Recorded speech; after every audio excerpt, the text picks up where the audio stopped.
Paper plates, I said quietly, staring at the flimsy, cartoon turkey-decorated disposable plate in my hands. Around me, steam rose from platters of roasted turkey, creamy mashed potatoes, and my signature cranberry sauce, all served on my best china. The china I'd gifted to them when they bought this house. The house whose mortgage I quietly paid every month. My daughter-in-law Vanessa smiled thinly. Just for you, Elizabeth. We thought it would be easier, in case your hands aren't steady. My son David didn't even look up from carving the turkey, the organic, free-range turkey I'd paid for. He just nodded along, as if this made perfect sense. As if I hadn't hosted Thanksgiving dinner in my own home for 30 years without dropping a single plate. I looked around at the other guests, Vanessa's parents, her sister, her friends, all eating from my antique china collection. Only my plate was paper. Only my utensils were plastic. Only my glass was a red Solo cup. I smiled, nodded, and said nothing. What would be the point? But as I carefully cut my turkey with a plastic knife that bent with each slice, I made a decision that would change everything. If they thought I was so feeble, so diminished, perhaps it was time to show them exactly what I was capable of. Not with anger, not with harsh words, but with a simple phone call that would bring their perfect facade crashing down around them. Subscribe now if you've ever been underestimated, disrespected, or taken for granted by the very people who should value you most. And stay with me to find out how one woman reclaimed her dignity in the most powerful way possible. 6 months before that fateful Thanksgiving, I was diagnosed with atrial fibrillation, not life-threatening, but certainly life-changing. My doctor prescribed medications, recommended some lifestyle changes, and assured me I could still live independently with monitoring. At 65, I wasn't exactly frail, but the diagnosis shook me. When I told David and Vanessa, I expected sympathy, perhaps an offer of support. Instead, I saw something flash in Vanessa's eyes. Speculation, calculation. "Oh my God, how awful," she said, reaching for my hand across their gleaming kitchen island. "You poor thing." David looked concerned, but distracted. "Is it serious, Mom? Do you need help with anything?" No, I assured them. "It's manageable. Just need to take some medication and watch my diet." "But your investments," Vanessa interjected. "Will this affect your financial situation? Medical bills can be so devastating." An odd question, I thought, but answered honestly. My insurance should cover most of it, and I've always been careful with money. "Of course," she nodded, squeezing my hand a bit too firmly. "But if you need to liquidate anything, downsize perhaps, we're here to help." I remember being puzzled by her focus. My son's beautiful colonial home in Westwood, the one I helped them buy 5 years ago with a substantial down payment and continuing monthly support, had 4 bedrooms, 3 baths, and a designer kitchen Vanessa had insisted upon. A kitchen she rarely used, preferring to order in from upscale restaurants. "I'm financially secure," I said simply. "No need to worry about that." But something changed after that day. Subtle at first, calls that went to voicemail, Sunday dinners postponed, then canceled altogether. When we did speak, the conversation inevitably turned to my health, my stamina, my ability to care for myself. "Mom, you look so tired," David would say, though I felt fine. "Elizabeth, should you really be driving at night?" Vanessa would ask when I arrived for dinner. Small undermining comments grew more frequent. Vanessa began speaking to me slowly, loudly, as if I'd suddenly gone deaf or simple-minded. David started making decisions without consulting me, like when he helped by canceling my weekly tennis lesson because he thought it might be too strenuous. I tried to address it once, over coffee at their house. "I notice you both seem concerned about my independence lately," I said carefully. Vanessa and David exchanged glances, the kind married couples perfect over time, full of unspoken meaning. "We just want what's best for you, Mom," David said, patting my hand. As you get older, and with your heart condition, atrial fibrillation is very manageable, I reminded him. And my doctor says I'm doing well. Of course you are, Vanessa said with that saccharine smile that never quite reached her eyes. But everyone slows down eventually. There's no shame in needing help. I looked around their kitchen. At the expensive coffee maker I'd bought them last Christmas, the professional-grade stand mixer gathering dust on the counter, the framed photo of their Maldives vacation I'd largely funded as an anniversary gift. I'm not ashamed of aging, I said. But I'm not in decline either. Vanessa laughed lightly. Oh, Elizabeth. It's so like you to be stubborn. What I didn't tell them was that my heart condition had actually improved with medication. What I didn't mention was that I still swam 30 laps 3 times a week, volunteered at the literacy center, and had recently been elected treasurer of my garden club.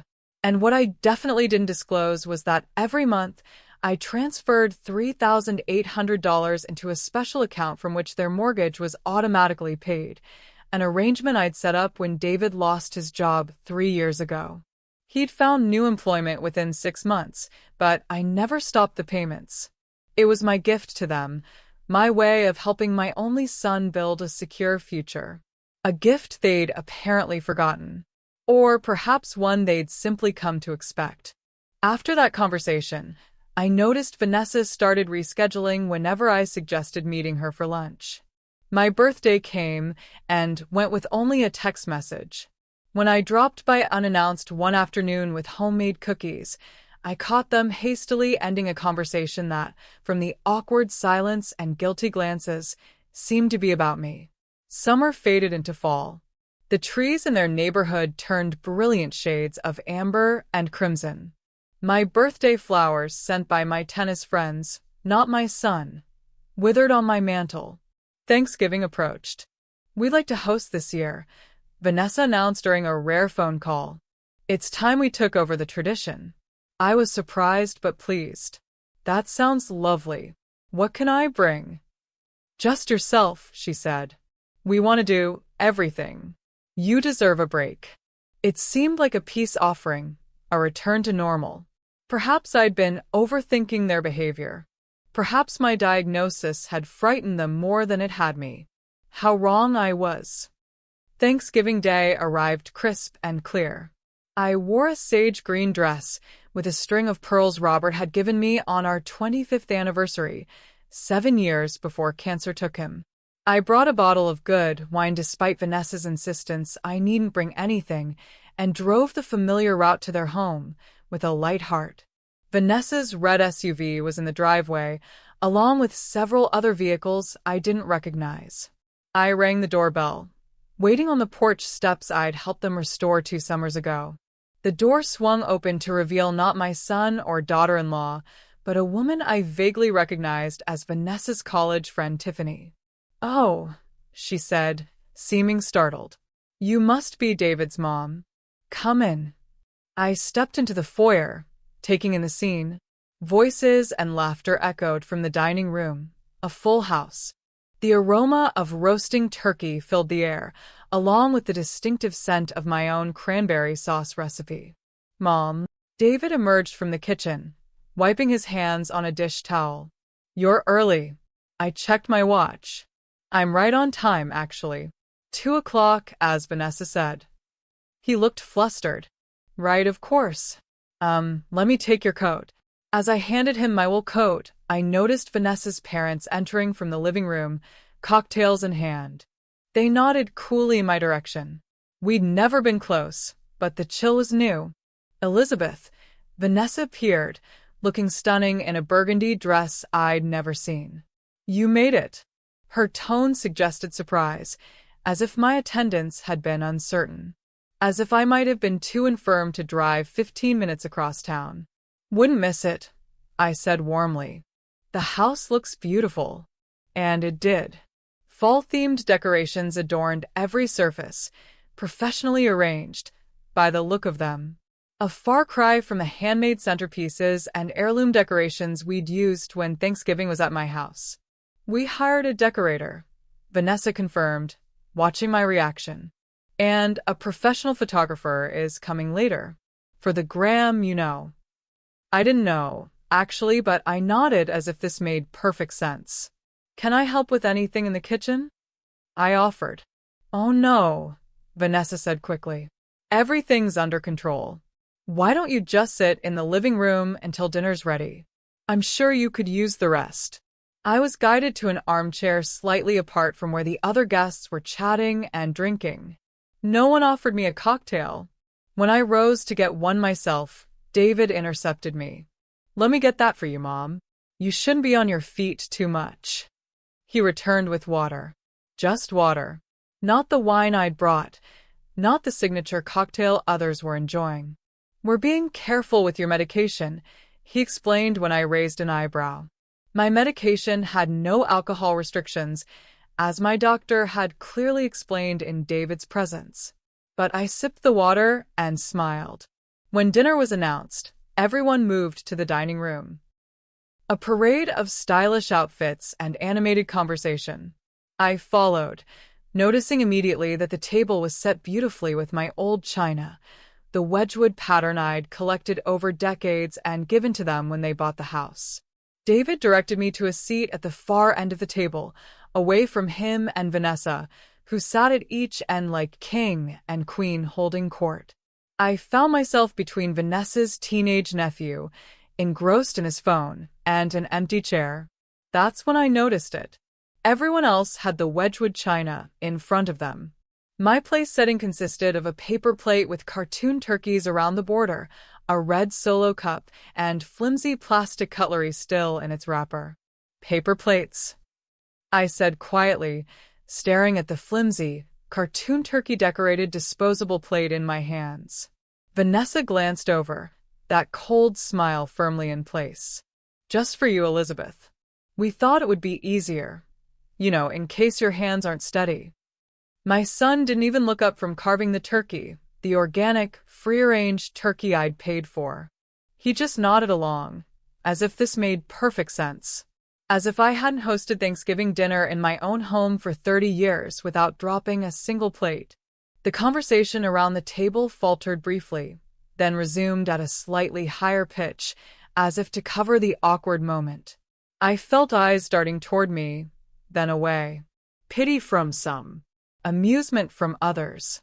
I looked around at the other guests, Vanessa's parents, her sister, her friends, all eating from my antique china collection. Only my plate was paper. Only my utensils were plastic.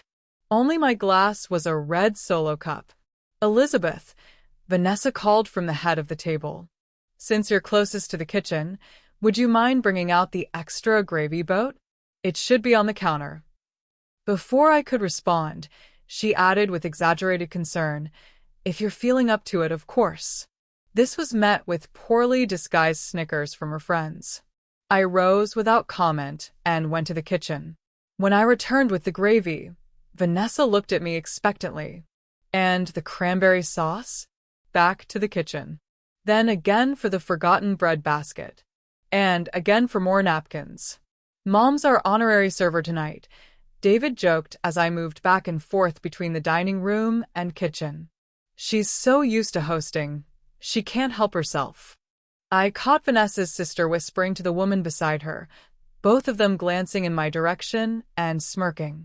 The paper plate in front of me remained empty while everyone else began eating. Elizabeth, Vanessa said finally, do fix yourself a plate now. You must be famished after all that running around. More snickers. The plastic fork bent as I tried to cut a piece of turkey. The paper plate sagged under the weight of the food, gravy threatening to soak through. I ate carefully, silently, my back straight, my expression pleasant. When I set my plastic fork down, David looked over. No seconds, Mom? You've hardly eaten.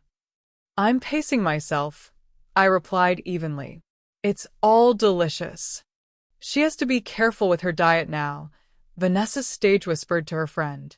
Heart condition, you know. Such a shame, the friend replied, not bothering to lower her voice. Getting old is so hard. I smiled, nodded, and said nothing. What would be the point? But as I carefully managed my turkey with a plastic knife that bent with each slice, I made a decision that would change everything.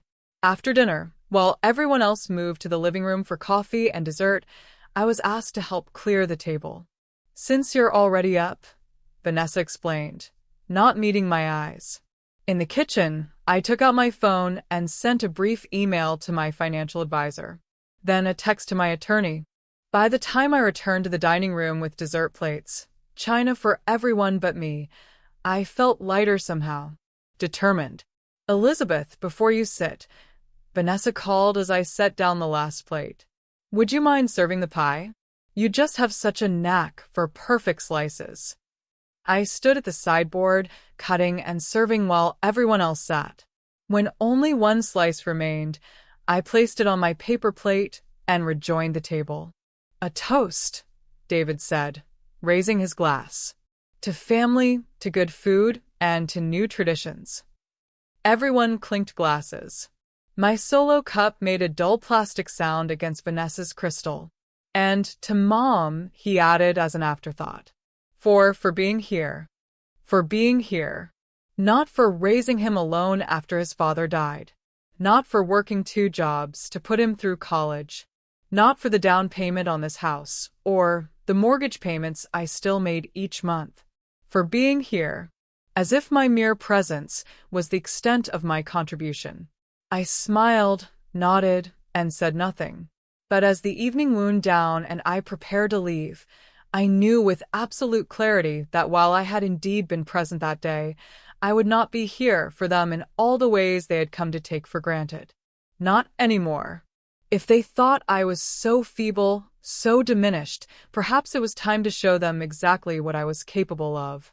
Not with anger, not with harsh words, but with a simple decision that would bring their perfect facade crashing down around them. The weeks after Thanksgiving passed in a blur of preparations. Christmas decorations appeared around town, holiday music played in every store, and I methodically executed my plan. First, I visited my attorney, Stanley Fisher, a man who had been handling my affairs since Robert died 15 years ago. "Let me make sure I understand," he said, peering at me over his reading glasses. "You want to stop the automatic payments to your son's mortgage account?" "That's right," I confirmed. "Effective immediately. May I ask why?" "You've been making these payments for 3 years now." 3 years, 2 months, and 14 days, I said precisely. "And the why is simple. I've decided my financial priorities need to be reevaluated." Stanley removed his glasses, polishing them thoughtfully. "Elizabeth, forgive me for asking, but is everything all right between you and David?" I smiled thinly. "Everything is exactly as it should be, Stanley. David and Vanessa have made it very clear that they see me as elderly, infirm, and somewhat burdensome. I'm simply adjusting my role in their lives to match their perception." He studied me for a long moment. "You know they'll be notified when the payment doesn't go through." "I'm counting on it." My next stop was my financial advisor, Janet Kim, who helped me restructure some investments and create a new trust, one that specifically excluded David and Vanessa, instead directing those funds to my 3 favorite charities and a scholarship fund at the Literacy Center, where I volunteered. "This is a significant change," Janet observed. "Are you certain?" "I've never been more certain of anything in my life," I told her. "And I'd like the paperwork for these changes sent to my home address only. Not to David. Not to anyone else." "Of course," she nodded. "It's your money, Elizabeth." My money. The phrase echoed in my mind as I drove home that day. My late husband Robert and I had built our savings carefully over decades, his career as an engineer, my work as a hospital administrator, prudent investments, and a lifestyle that prioritized security over luxury. When I'd offered to help David and Vanessa with the down payment on their house, it had been a gesture of love. When I'd quietly taken over their mortgage payments after David's layoff, it had been to ease their burden during a difficult time. But somewhere along the way, my generosity had transformed from gift to expectation. And now, apparently, to entitlement so complete they didn't even see me as deserving of proper dinnerware at their table. December arrived, crisp and cold. I received a mass text holiday greeting from David and Vanessa, the same one they'd sent to everyone in their contacts, I suspected. No personal call, no invitation for Christmas dinner. I sent them a card with a modest check, as I'd done every year, and donated the money I would have spent on extravagant gifts to the local women's shelter instead. On December 15th, the automatic mortgage payment from my special account failed to transfer. According to my bank's notification system, no attempt to make the payment from another source followed. Interesting, I thought. Either they hadn't noticed yet, or they assumed it was a banking error that would resolve itself. By December 20th, I expected a call. Mortgage companies usually send late notices after 5 days. Nothing came. Christmas arrived. I attended a lovely dinner party at my tennis friend Margot's house, went to the Christmas Eve service at my church, and volunteered serving meals at the homeless shelter on Christmas Day. My phone remained silent except for calls from friends and my brother Thomas in Arizona. The week between Christmas and New Year's passed quietly. I reorganized my home office, started a new mystery novel, and enjoyed the unusually mild winter weather with daily walks. On January 1st, I received my bank statement showing that once again, no mortgage payment had been withdrawn. Still no call from David or Vanessa. Had they somehow not noticed? Had they decided to cover it themselves without telling me? Or, most likely, were they simply waiting for the problem to somehow fix itself? January 5th arrived, now 3 weeks since the first missed payment. My phone rang as I was returning from my morning swim.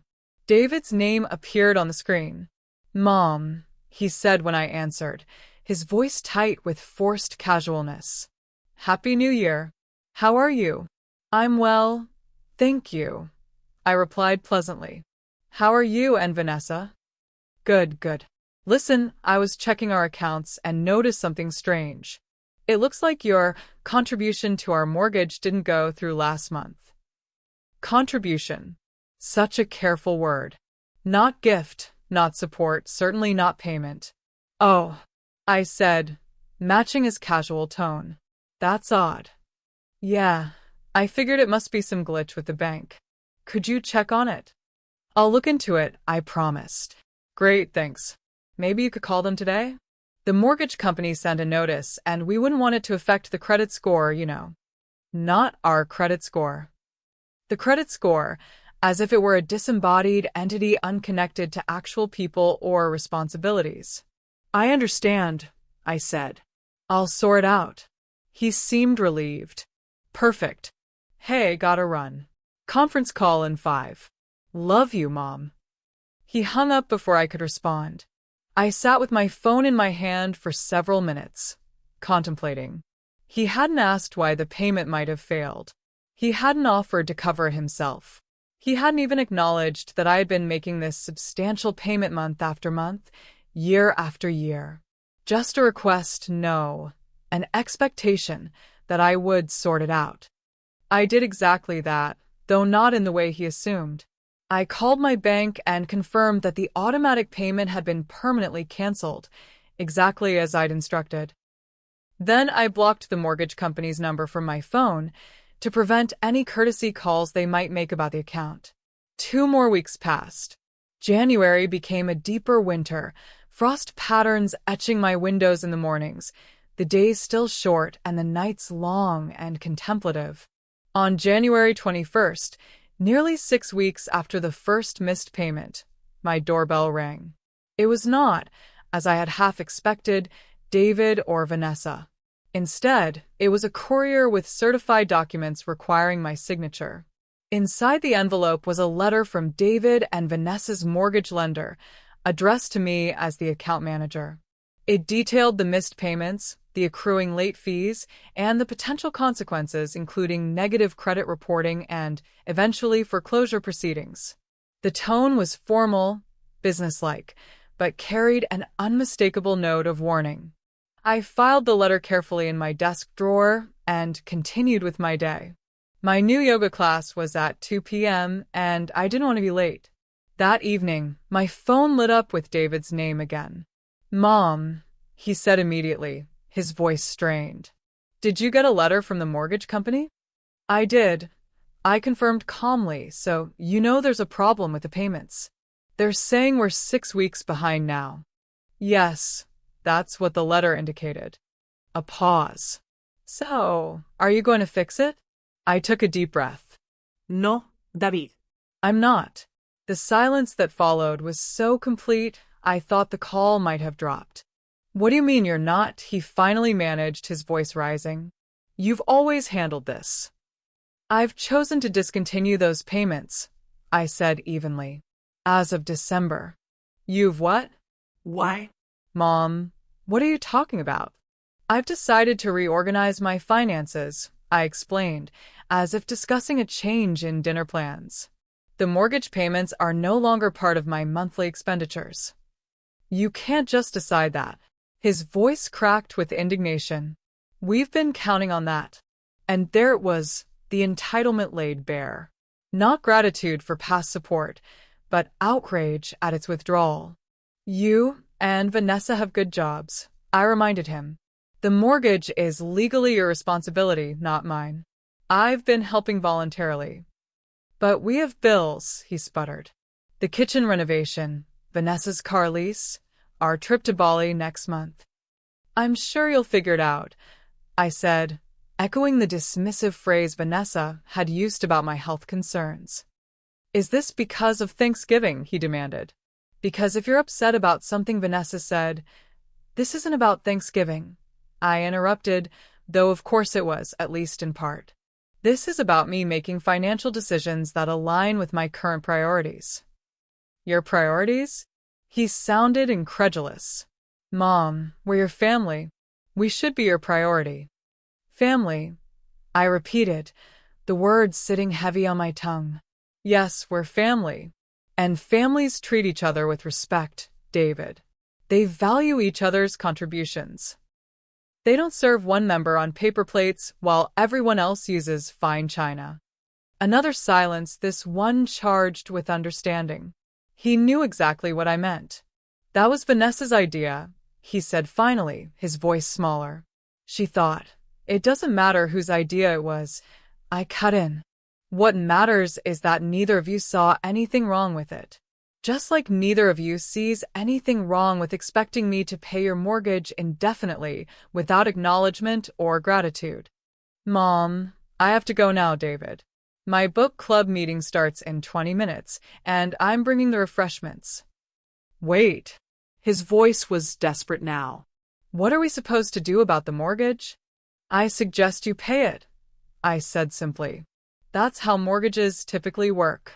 I ended the call and sat in the sudden quiet of my living room. A strange mixture of emotions swirled within me, guilt, certainly, but also an unfamiliar sense of power, of boundaries finally established, of consequences finally delivered.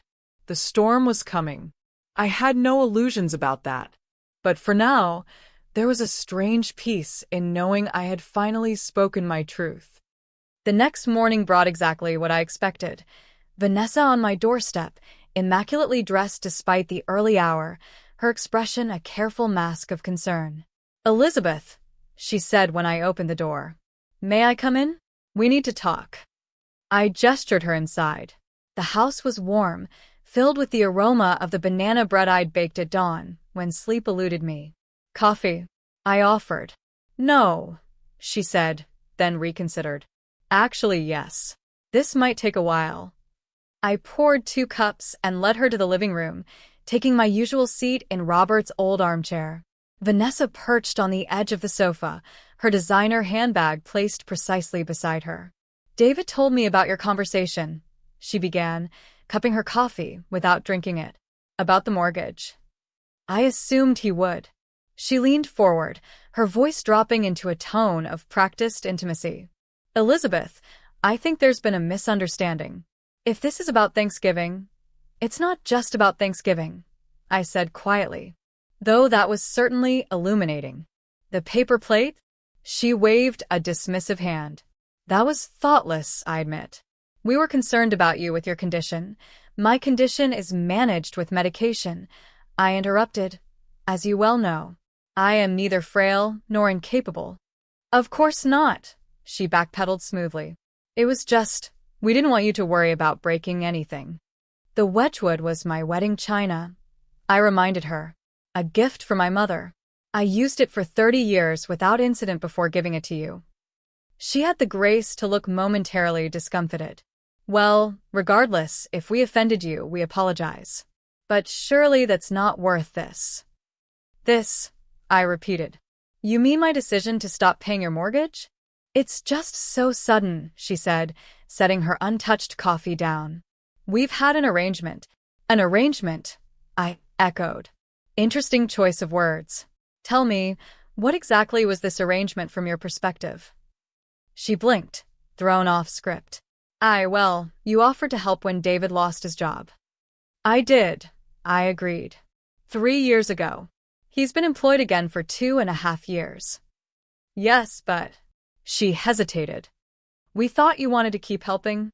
You never said anything about stopping. Did you ever thank me? I asked simply. She looked genuinely confused. For what? And there it was. The crux of everything, exposed in 2 small words. For the $45,600 I've contributed to your mortgage over the past 3 years, I said evenly. For the $80,000 down payment before that. For the cars, the vacations, the renovations I've subsidized. That's what mothers do, she said, as if explaining something obvious. Family helps family. Yes, I agreed. Family helps family. Family doesn't treat family like servants. Family doesn't mock family's health concerns. Family doesn't isolate and diminish family while simultaneously benefiting from their generosity. Her expression hardened. This is ridiculous. You're being petty over a paper plate. This is about respect, I corrected her. Something that has been noticeably absent in our relationship, particularly since my atrial fibrillation diagnosis. So, what? This is punishment, she demanded, her voice rising. Teaching us a lesson? No, I said calmly. This is a natural consequence.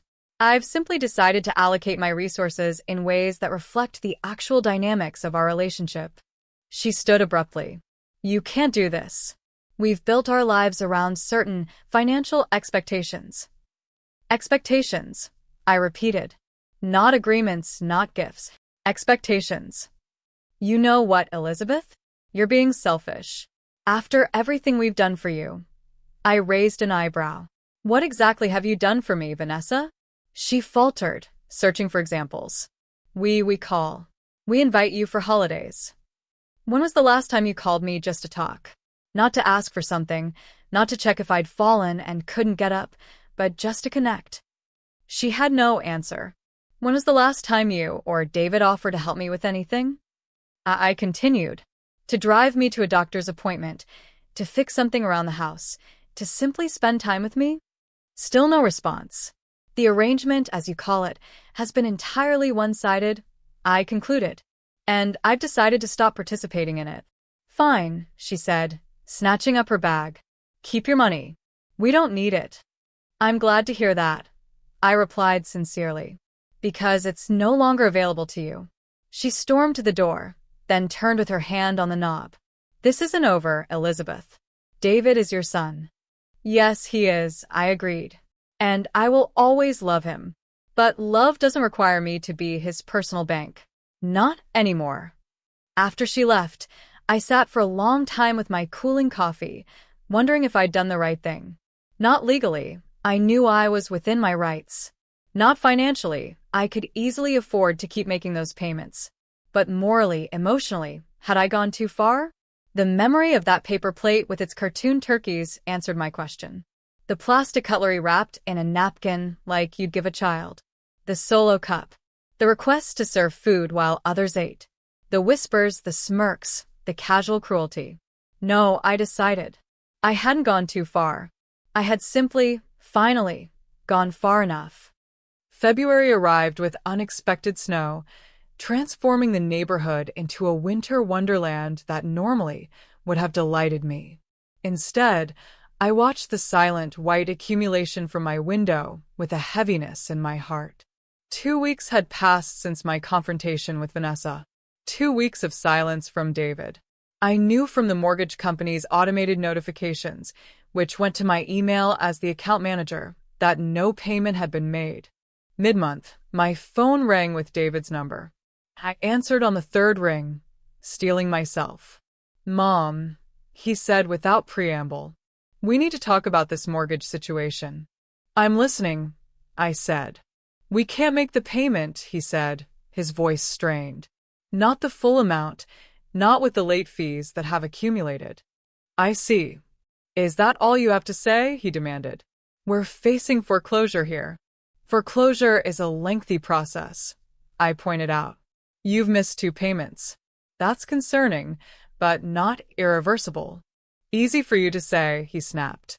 "You're not the one about to lose your home." "No," I agreed. "I'm not.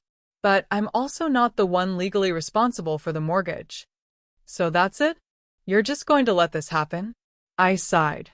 "David, what exactly did you and Vanessa do when you realized I'd stopped making the payments?" "What do you mean? Did you contact the mortgage company to explain the situation? Did you request a modified payment plan? Did you look at your budget to see what expenses could be cut?" Silence. "Did you consider selling one of your cars?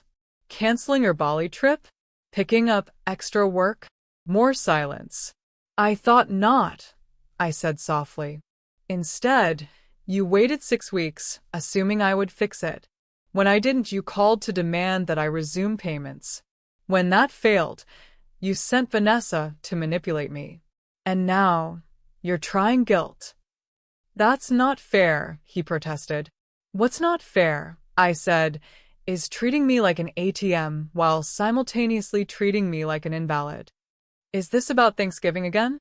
"Mom, it was just a paper plate." "It was never just about the plate, David. It was about what the plate represented. Your perception of me. Your assessment of my worth." He made a frustrated sound. Fine. "I'm sorry about the plate. Vanessa's sorry too. We both apologize, okay? Now, can we please get back to the mortgage?" "That's exactly my point," I said sadly. "You're willing to offer empty apologies to secure financial support, but you don't actually see the problem. The problem is we're about to lose our house."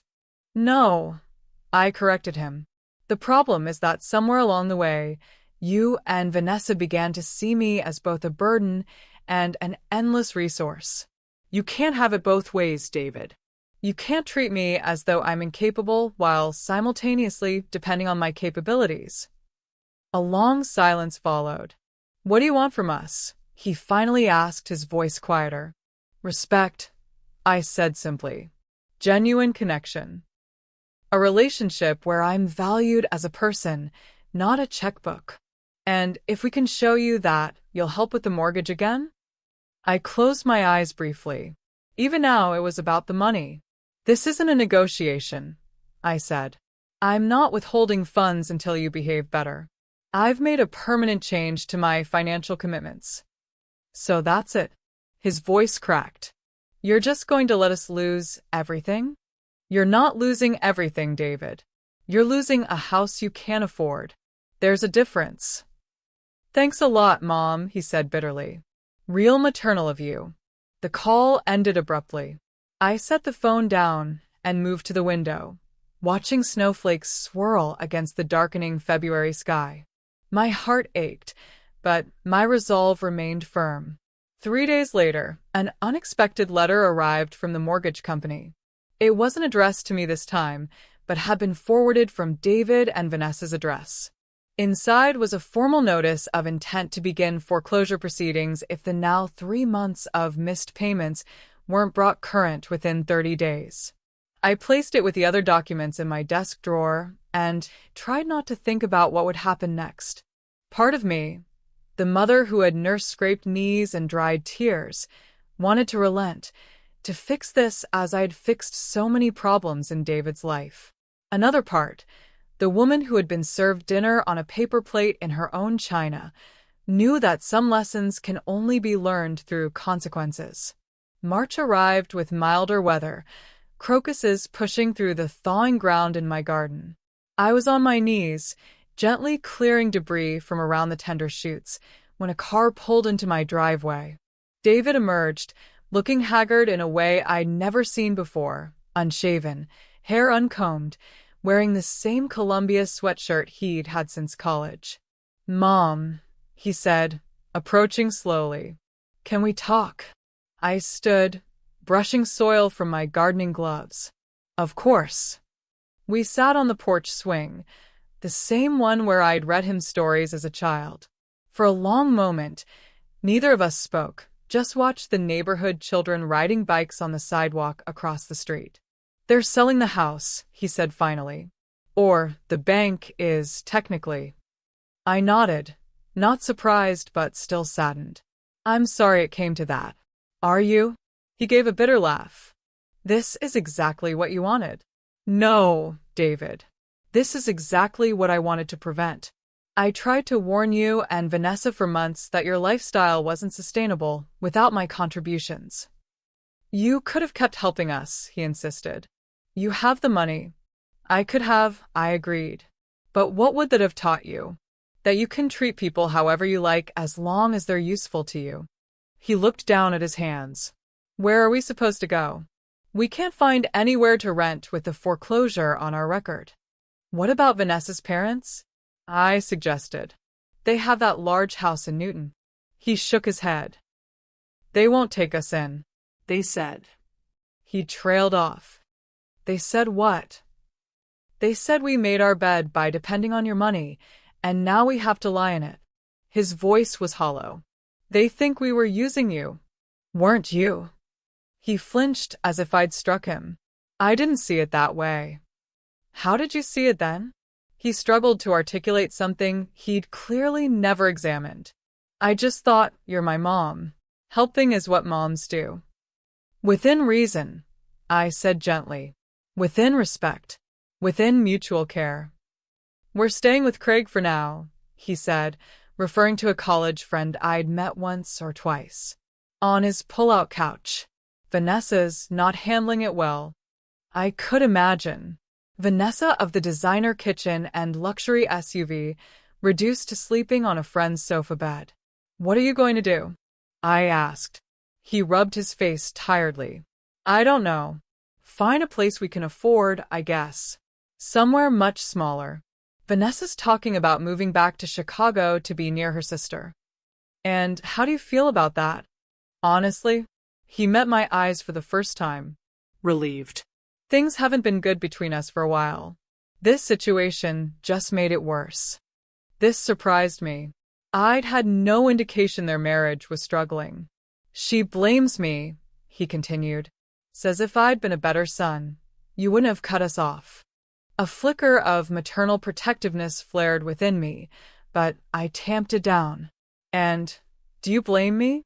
He was quiet for a long time, the porch swing creaking gently beneath us.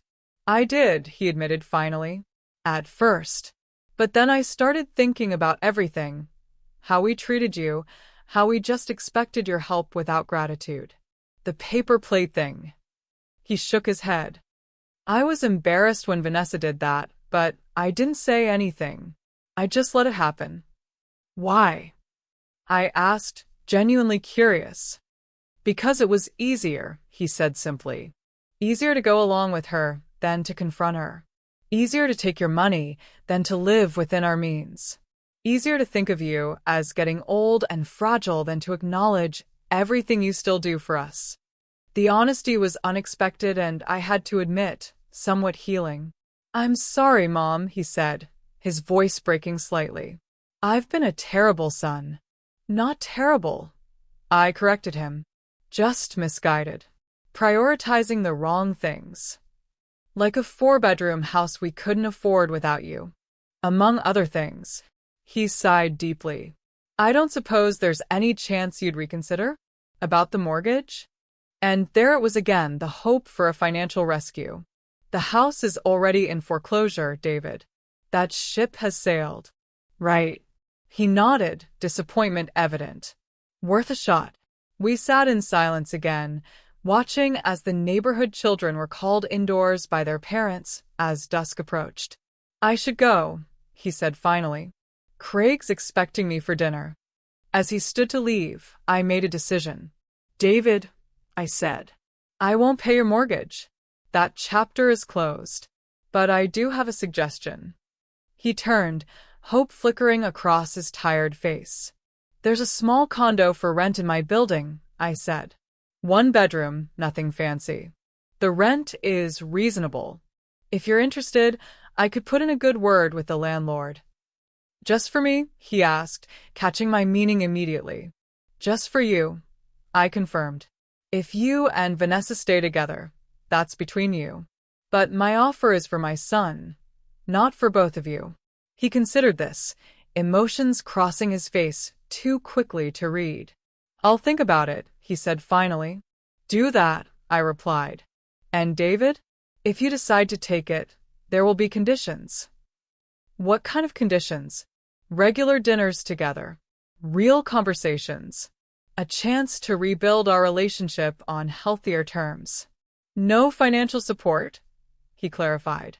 No financial support, I confirmed.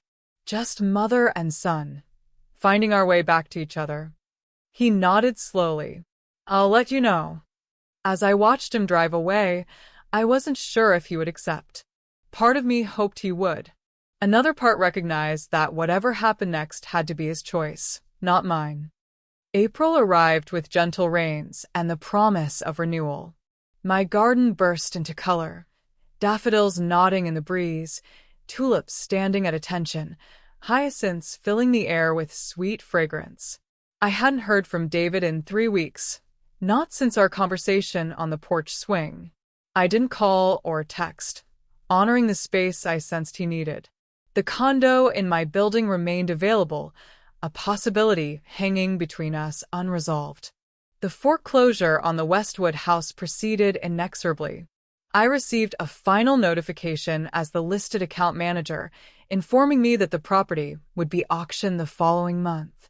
I filed it away with the others, a paper trail of consequences. On a rainy Tuesday, as I was returning from my volunteer shift at the literacy center, my phone rang with an unfamiliar number. Mrs. Jenkins? A female voice inquired when I answered. This is Meredith Klein from Klein Property Management. I'm calling about your son, David Jenkins. Yes. My heart quickened. He's applied for the vacancy in your building, and he listed you as reference. I'm calling to verify some information. I see, I said, surprised but pleased. What would you like to know? The conversation that followed was brief and professional. Yes, David was reliable. Yes, he was employed steadily. Yes, I believed he would be a good tenant. What I didn't say was that this call represented more than a rental application. It represented a choice. David choosing a fresh start. David choosing to be near me. David choosing a simpler life without Vanessa and all that came with her. 3 days later, my doorbell rang. David stood on my threshold, holding a small potted plant, a peace lily in simple terracotta. I got the condo, he said. Moving in next week. I heard, I replied, accepting the plant. Thank you for this. It's not much, he shrugged. But I remembered you had one when I was a kid. The fact that he remembered touched me deeply. Would you like to come in? I just made lunch. He hesitated, then nodded. I'd like that.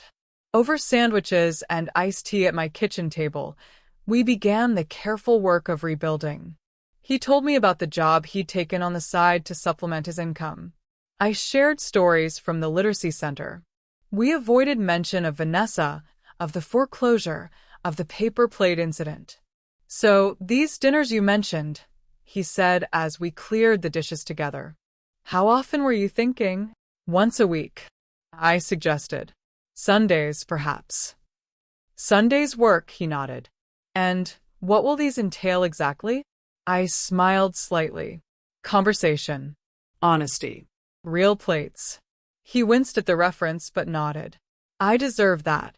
It's not about deserving, David. It's about learning. Growing. And no financial help, he clarified again. Your rent is your responsibility, I confirmed. Your bills, your groceries, your life. I'll be your mother, not your banker. That seems fair, he said quietly. More than fair, actually.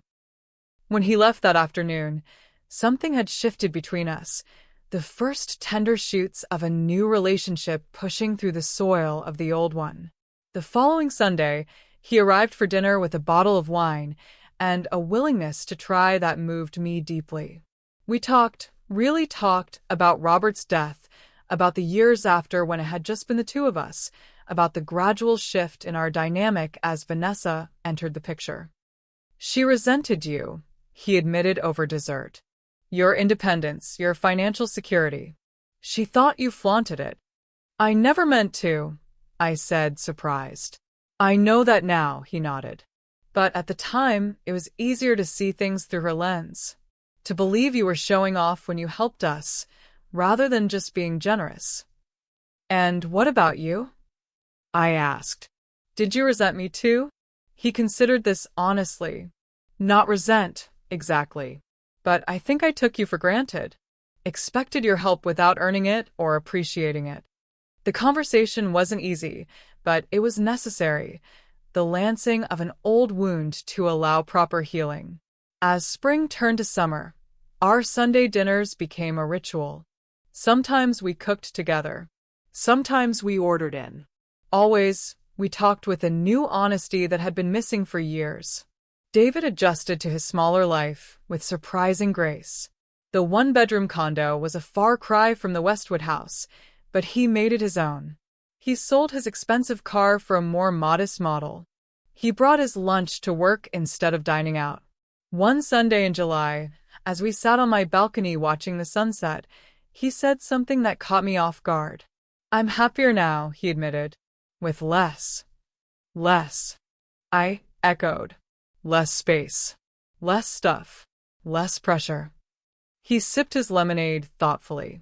Less Vanessa, he added with a small smile. They had officially separated in May, a mutual decision according to David. She had indeed moved to Chicago to stay with her sister, taking most of their joint possessions with her. He seemed lighter without her. I never disliked her, I felt compelled to say. I just disliked how she influenced your treatment of me. She didn't force the paper plate on you, he pointed out. That was both of us failing to treat you with respect. The fact that he could acknowledge this now represented tremendous growth. As summer waned, I received an unexpected email from Vanessa, a brief, somewhat stiff apology for her behavior, particularly at Thanksgiving. The sincerity was questionable, but the gesture itself significant. She's dating someone new, David explained when I mentioned it during our next dinner. Someone with money, apparently. I think she's trying to tie up loose ends. And how do you feel about that? He considered. Relieved, mostly. We brought out the worst in each other.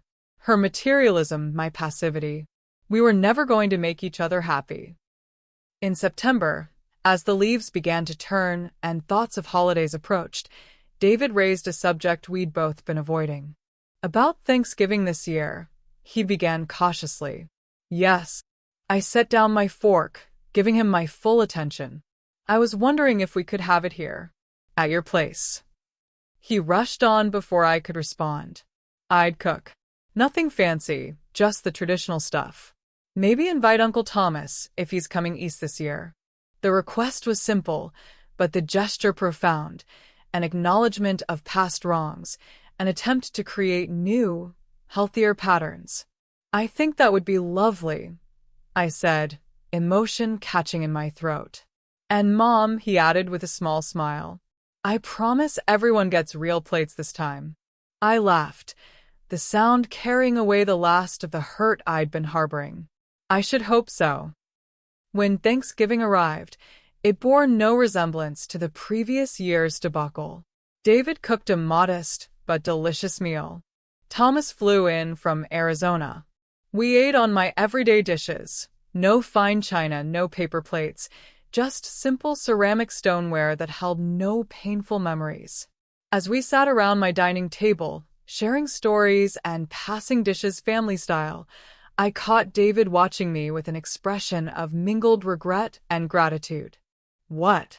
I asked quietly as Thomas regaled us with tales of his latest adventure travel. "I was just thinking," David replied, his voice equally soft, "about how close I came to losing all this."